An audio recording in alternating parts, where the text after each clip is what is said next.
Alone, but not really. It was one of those rare nights when I found myself completely alone at home. My family had gone to a weekend getaway, but I had to stay for a work commitment. I was actually looking forward to the solitude, a whole evening with no distractions. I decided to make the best of it by watching some thrillers, knowing I wouldn't scare anyone else in the house. With a bowl of popcorn and a cold soda, I sunk into the couch and hit play. An hour into the movie, just as the tension on screen was reaching a peak, the power went out. A second of confusion gave way to a minor curse. The breaker must have tripped. Armed with my phone's flashlight, I navigated through the darkness to the basement. Each step down felt heavier than the last, as if I were descending into an abyss. I reached for the breaker and flipped the switches. The lights flickered back to life, seemingly grudging at the interruption. As I was about to head back upstairs, I heard it. A soft, slow, creaking sound coming from the first floor. It's just the house settling, I told myself. But then another sound followed. A tapping noise, like someone drumming their fingers against a window. My heart pounded as I slowly ascended the stairs, each step soaked in dread. I reached the first floor and flicked on every light switch as I passed. When I got to the living room, the tapping stopped. Everything was eerily quiet. I felt foolish. You're letting your imagination run wild, I thought. But just as I was about to chuckle at my own paranoia, I saw it.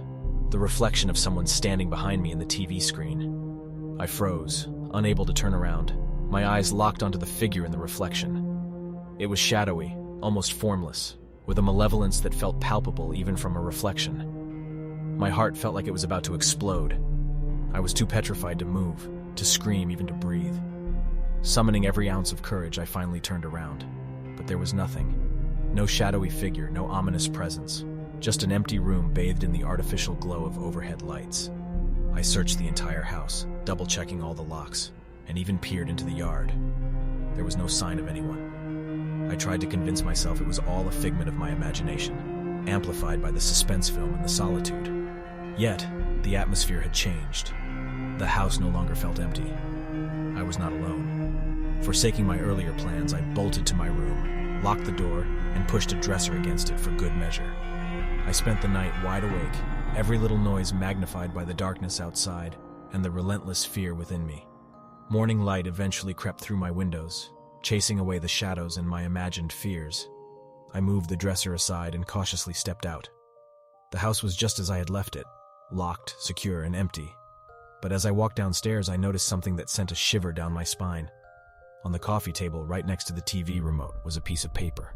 Scribbled on it in almost childlike handwriting were the words, "Nice movie choice."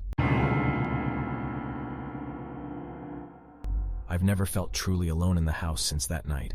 Every creak, every tap, every inexplicable noise now holds a sinister implication. And I'd almost convinced myself to write it off as a figment of my overactive imagination, until I went to make coffee that morning. As I reached for the sugar bowl, I found another note underneath it. This time it read, "See you soon." It's been weeks, and no amount of locks, security cameras, or sleepless nights have made me feel secure. But what terrifies me the most is not the possibility of another encounter. It's the paralyzing dread that whatever was in the house that night never actually left. Now, every so often I find little signs, a misplaced object, a window slightly ajar, and worst of all, the occasional doodle appearing in random places around the house, drawings of shadowy figures with glaring red eyes, eerily similar to the ones my neighbor's kid used to draw before they moved away abruptly. Sometimes, even when you're alone, you're not really alone at all. And the most horrifying realization is that soon can be a very relative term when you're dealing with the unknown.